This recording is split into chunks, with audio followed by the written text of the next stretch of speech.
Students, next topic is acid chlorides. First is preparation of acid chlorides. Acid chlorides can be obtained from carboxylic acids or their salts by two reagents, thionyl chloride or phosphorus chlorides. So first method is from carboxylic acids. Carboxylic acid ਨਾਲ ਬੇਟਾ SOCl2 thionyl chloride ਦੀ reaction ਹੋ ਕੇ ਐਸਟਿਕ acid plus thionyl chloride ਤਾਂ OH ਦੀ ਜਗ੍ਹਾ ਤੇ Cl ਲੱਗ ਜਾਣਾ, SO2 and HCl R formed. PCl5 ਦੇ ਨਾਲ ਬਾਈ ਪ੍ਰੋਡਕਟਸ ਦਾ ਫਰਕ ਹੈ, ਅਦਰਵਾਈਜ਼ COCl ਗਰੁੱਪ ਬਣ ਜਾਂਦਾ ਜੋ ਵੀ ਅਸੀਂ ਓਰੀਜਨਲ ਪ੍ਰੋਡਕਟ ਲੈਂਦੇ ਹਾਂ, but by products are POCl3 and HCl। ਪਹਿਲੀ ਰਿਐਕਸ਼ਨ ਜ਼ਿਆਦਾ ਅੱਛੀ ਮੰਨੀ ਗਈ ਹੈ ਕਿਉਂਕਿ SO2 ਅਤੇ HCl ਦੋਨੋਂ ਗੈਸੀਅਸ ਪ੍ਰੋਡਕਟਸ ਨੇ, ਦੇ get removed from the reaction mixture. Second is carboxylic acid salts. ਉਹਦੀ ਵੀ ਰਿਐਕਸ਼ਨ ਸੇਮ SO2Cl2, ਪਹਿਲੀ ਸੀ SOCl2 thionyl chloride, SO2Cl2 ਨੂੰ thionyl ਸਲਫਿਊਰਾਈਲ ਕਲੋਰਾਈਡ ਕਹਿੰਦੇ, ਪਹਿਲੇ ਨੂੰ thionyl chloride, ਦੂਸਰੇ ਨੂੰ ਸਲਫਿਊਰਾਈਲ ਕਲੋਰਾਈਡ। ਸੋ ਇਹਦੇ 'ਚ ਬੱਚੇ ਉਸ ਤਰ੍ਹਾਂ ਹੀ ਐਸਿਡ ਕਲੋਰਾਈਡ ਦੇ ਨਾਲ ਬਾਈ ਪ੍ਰੋਡਕਟਸ ਨੇ। So two methods. Then coming to its chemical properties, ਪਹਿਲਾ ਹੈਗਾ ਹਾਈਡਰੋਲਿਸਿਸ। ਹਾਈਡਰੋਲਿਸਿਸ ਇਜ਼ ਕਿ ਐਸਿਡ ਕਲੋਰਾਈਡ ਨੂੰ ਵਾਟਰ ਨਾਲ ਰਿਐਕਟ ਕਰਦੇ ਹੈ, ਦੈਨ ਦ ਬੈਕਵਰਡ ਰਿਐਕਸ਼ਨ ਜਿਹੜੀ ਆਪਾਂ ਪ੍ਰੈਪਰੇਸ਼ਨ 'ਚ ਪੜ੍ਹੀ ਹੈ, HCl is given out and OH adds on at this place. So ਇੱਕ OH ਲੱਗ ਗਿਆ ਇੱਥੇ ਅਤੇ HCl goes out and we get original acid. ਇਹ ਹੋ ਗਿਆ hydrolysis. Mechanism is this is nucleophile, water acts as nucleophile, it adds on to this carbon which is having partially positive charge, the electrons ਅੱਗੇ oxygen ਦੇ shift ਹੋ ਗਏ, then we get this ਕਿਉਂਕਿ water ਜਿੱਥੇ add ਹੋਇਆ carbon ਤੇ positive charge ਹੈ, so the positive charge has been carried to oxygen of water. Then in the next step Cl goes out ਕਿਉਂਕਿ Cl ਦੀ ਤਾਂ substitution ਹੋ ਰਹੀ ਹੈ, so Cl goes out. Cl ਜਦੋਂ ਜਾਊਗਾ ਤਾਂ ਉਹਦੀ ਚਾਰ ਬੌਂਡ ਬਣਾਉਣ ਵਾਸਤੇ then negative charge again comes back and we get positively charged acid molecule, ਇੱਕ ਹਾਈਡਰੋਜਨ ਵਿੱਚ ਐਕਸਟਰਾ ਹੈ।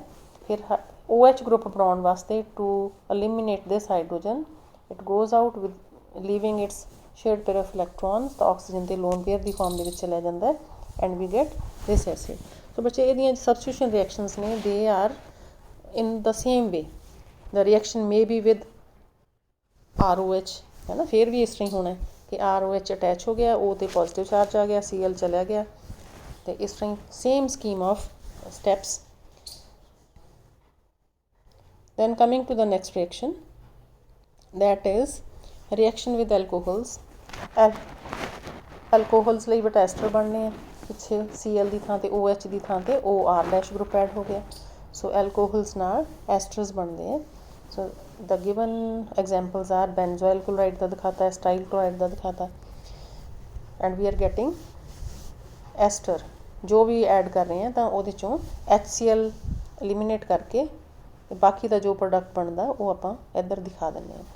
ਅੱਛਾ, ਜਿਹੜੀ ਕੈਟੇਗਰੀ ਆ ਹੈ ਬੇਟਾ, this category of reaction, this aryl halide the reaction, aromatic acid chloride ਦੀ ਜਿਹੜੀ ਇਹ ਰਿਐਕਸ਼ਨ ਹੈ, this is known as Schotten Baumann reaction. so ਇਹਨੂੰ Schotten Baumann reaction ਕਹਿੰਦੇ ਆ when we use aromatic acid chlorides, benzene ring ਵਾਲੇ acid chlorides, ਆ phenol ਵਾਲਾ ਨਹੀਂ ਕਿਉਂਕਿ ਪਹਿਲਾ ਐਸਿਡ ਕਲੋਰਾਈਡ ਤਾਂ ਸਾਡੇ ਕੋਲ ਸਟ੍ਰੇਟ ਚੇਨ ਵਾਲਾ ਹੀ ਹੈ। so this reaction, this is Schotten Baumann reaction। ਫਿਰ ਬੱਚੇ ਦਾ ਮੈਕੈਨਿਜ਼ਮ ਹੈ ਉਸ ਤਰ੍ਹਾਂ ਹੀ ਜਿਵੇਂ ਪਹਿਲਾਂ ਆਪਾਂ ਕੀਤਾ ਹੈ, RCOCl R-OH attacks this carbon which is electron deficient, which is having slight positive charge, the complete shift of electrons to this ਜਦੋਂ ਐਡ ਹੋਇਆ ਤਾਂ ਕਿਉਂਕਿ ਕਾਰਬਨ ਤੇ ਪੋਜ਼ਿਟਿਵ ਚਾਰਜ ਸੀ, ਵਾਟਰ ਦੀ ਤਰ੍ਹਾਂ ਹੀ ਇੱਥੇ ਪੋਜ਼ਿਟਿਵ ਚਾਰਜ ਆ ਗਿਆ, ਫਿਰ Cl ਨੂੰ ਅਗਲੇ ਸਟੈਪ ਦੇ ਵਿੱਚ eliminate ਕਰਤਾ। After elimination of this it takes away its electron pair, ਤਾਂ ਇਲੈਕਟ੍ਰੋਨ ਇੱਥੋਂ ਵਾਪਸ ਆਉਣੇ ਚਾਹੀਦੇ ਹੈ to make 4 bonds of carbon। ਤੇ ਅਗਲੀ ਵਾਰੀ ਕਿਉਂਕਿ ਇਸ ਆਕਸੀਜਨ ਤੇ ਪੋਜ਼ਿਟਿਵ ਚਾਰਜ ਹੈ, ਇਹਨੂੰ eliminate ਕਰਨ ਲਈ ਪੋਜ਼ਿਟਿਵ ਚਾਰਜ ਨੂੰ 1 ਹਾਈਡਰੋਜਨ ਇਜ਼ ਗਿਵਨ ਆਊਟ ਤੇ ਇਹਦੇ ਇਲੈਕਟ੍ਰੋਨਸ ਵਾਪਸ ਉਸ ਤਰ੍ਹਾਂ ਹੀ ਆ ਜਾਂਦੇ। ਸਾਰਿਆਂ 'ਚ ਬੱਚੇ ਐਰੋ ਉਸ ਤਰ੍ਹਾਂ ਹੀ ਦਿਖਾਉਣਾ, ਸੇਮ ਸਟੈਪਸ ਨੇ। then next reaction is reaction with ammonia and amines। so ਇਹਦੇ 'ਚ Cl ਤੇ HCl eliminate ਹੁੰਦਾ ਤਾਂ NH2 ਐਡ ਹੋ ਜਾਊਗਾ, ਹੈ ਨਾ। ਹੁਣ ਇਸ ਕੇਸ ਦੇ ਵਿੱਚ HCl ਅਮੋਨੀਆ ਨਾਲ ਰਿਐਕਟ ਕਰ ਗਿਆ ਤਾਂ ਉਹਨੂੰ NH4Cl ਲਿਖ ਸਕਦੇ ਹਾਂ, ਹੈ ਨਾ। ਇੱਕ group NH2 in place of Cl ਆ ਲਿਖਤਾ, ਐਂਡ HCl ਵੀ ਇੱਥੇ ਲਿਖ ਸਕਦੇ ਹੋ, ਪਰ ਉਹ ਇੱਕ ਅਮੋਨੀਆ ਨਾਲ ਐਡ ਹੋ ਗਿਆ ਤਾਂ NH4Cl ਬਣ ਗਿਆ। ਦੈਨ ਵਿਦ ਇਥਾਈਲ ਅਮੀਨ, ਜੇ ਅਮੀਨਸ ਹੋਣਗੀਆਂ, ਇਥਾਈਲ ਇੱਕ ਗਰੁੱਪ ਹੋ ਸਕਦਾ ਹੈ, ਆ ਪ੍ਰਾਇਮਰੀ ਅਮੀਨ ਹੋ ਗਈ, ਦੂਜੀ ਸੈਕੰਡਰੀ ਅਮੀਨ ਹੋ ਗਈ, ਆ ਪ੍ਰਾਇਮਰੀ ਹੋ ਗਈ, ਆਹ ਵਾਲੀ ਸੈਕੰਡਰੀ ਅਮੀਨ ਹੋ ਗਈ। ਸੋ ਇਹਦੇ 'ਚੋਂ ਵੀ ਇੱਕ ਹਾਈਡਰੋਜਨ ਕੱਢ ਕੇ ਬਾਕੀ ਦਾ ਗਰੁੱਪ ਇਹਦੇ ਨਾਲ ਚਲਿਆ ਜਾਊਗਾ, ਇੱਕ HCl ਨਿਕਲ ਗਿਆ, ਬਾਕੀ ਦਾ CH3CO NHC2H5। ਸੋ ਇਹਦੇ 'ਚ ਵੀ ਬੇਟਾ ਇੱਕ ਹਾਈਡਰੋਜਨ ਜਾਊਗੀ ਤਾਂ ਬਾਕੀ ਦਾ ਸਾਰਾ ਗਰੁੱਪ ਇਹਦੇ ਨਾਲ ਅਟੈਚ ਹੋ ਜਾਣਾ। The reaction mechanism being same, ammonia gets attach to carbon, ਤਾਂ ਉਹੀ ਸਟੈਪਸ ਨੇ ਬੇਟਾ। Cl ਬਾਹਰ ਜਾਊਗਾ, ਆਕਸੀਜਨ ਦਾ ਚਾਰਜ ਵਾਪਸ ਆਊਗਾ, ਫਿਰ NH3 ਦਾ ਇੱਕ ਹਾਈਡਰੋਜਨ ਬਾਹਰ ਜਾਊਗਾ ਨੈਕਸਟ ਸਟੈਪ ਦੇ ਵਿੱਚ, ਹੈ ਨਾ। ਇਹਨੇ ਇਕੱਠਾ ਹੀ ਦਿਖਾਤਾ ਵਿੱਚ -H positive Cl negative। So mechanism is same in all the reactions. Then reaction with carboxylic acid, carboxylic acid ਤੇ ਕੋਈ ਬੇਸ ਇੱਥੇ ਹੋਏਗੀ, pyridine ਹੋਵੇ, NaOH ਹੋਵੇ, ਜਾਂ P2O5 ਕਈ ਵਾਰੀ ਦਿੱਤਾ ਹੁੰਦਾ dehydrating agent, ਤਾਂ anhydrides are formed. Then some reduction reactions। ਹੁਣ ਬੇਟੇ ਅੱਡ ਅੱਡ ਰੀਏਜੈਂਟ ਤੁਹਾਨੂੰ ਯਾਦ ਰੱਖਣੇ ਪੈਣਗੇ ਕਿ ਲਿਥੀਅਮ ਅਲਮੀਨੀਅਮ ਹਾਈਡਰਾਈਡ ਯੂਜ਼ ਕਰਦੇ ਹਾਂ ਜੇ ਤਾਂ ਇਹ CH2OH ਬਣਦਾ, ਐਲਕੋਹਲਿਕ ਗਰੁੱਪ ਦੇ ਵਿੱਚ ਇਹਦੀ ਰਿਡਕਸ਼ਨ ਹੁੰਦੀ ਹੈ। But if we are using hydrogen in presence of palladium and barium sulphate, ਜਿਹਨੂੰ ਕਿ ਰਿਐਕਸ਼ਨ ਦਾ ਨਾਂ ਰੋਜ਼ਨਮੰਡ ਰਿਐਕਸ਼ਨ ਹੈ, ਦਿਸ ਰਿਐਕਸ਼ਨ ਰੋਜ਼ਮੰਡ ਰਿਐਕਸ਼ਨ, ਜਿੱਥੇ ਹਾਈਡਰੋਜਨ ਐਡ ਕਰਦੇ ਆ in place of palladium barium sulphate, ਇੱਥੇ ਐਲਡੀਹਾਈਡ ਗਰੁੱਪ ਬਣਦਾ, CHO group is formed। Then next reaction is with organometallic compounds। ਅੱਛਾ, ਇਹਦੀ ਬੇਟਾ ਖਾਸੀਅਤ RCOCl ਦੀ ਕਿ R ਗਰੁੱਪ ਕਿਸੇ ਵੀ ਮੈਟਲ ਵਾਲੇ ਕੰਪਾਊਂਡ ਦੇ ਵਿੱਚ ਜਦੋਂ R ਗਰੁੱਪ ਅਵੇਲੇਬਲ ਹੈ ਤਾਂ Cl ਫਟਾਫਟ ਇਹਨੇ ਬਾਹਰ ਕੱਢਣਾ, ਉਹਦੀ ਜਗ੍ਹਾ 'ਤੇ R will be added। For example this dialkyl cadmium, so ਇਹਦੇ 'ਚੋਂ R ਗਰੁੱਪ ਲੈ ਕੇ ਕੈਡਮੀਅਮ ਤੇ ਮੈਟਲ ਨੇ Cl ਲੈ ਲੈਣਾ, ਸੋ CdCl2 will be formed। ਤੇ ਕਿਉਂਕਿ ਦੋ ਮੋਲੀਕਿਊਲਸ ਨੇ ਤਾਂ ਦੋ ਮੋਲੀਕਿਊਲਸ RCOCr ਡੈਸ਼ ਦੇ ਬਣਾਤੇ ਹੋਏ। Similarly with magnesium salt, methyl magnesium chloride, ਇੱਥੋਂ ਵੀ Cl ਜਾਣਾ ਬਾਹਰ ਅਤੇ ਇੱਥੋਂ CH3 ਇੱਥੇ ਐਡ ਆਨ ਹੋਣਾ, so CH3CO CH3, so acetone is formed. Next reaction is Friedel Crafts reaction, aromatic compounds ਦੀ ਹੈ। ਬੈਂਜ਼ੀਨ ਦੀ ਰਿਐਕਸ਼ਨ ਆਪਾਂ ਬਹੁਤ ਵਾਰੀ ਪੜ੍ਹੀ ਹੋਈ ਹੈ, ਤੁਸੀਂ ਪਹਿਲੀ ਕਲਾਸ 'ਚ ਵੀ ਪੜ੍ਹੀ ਹੈ।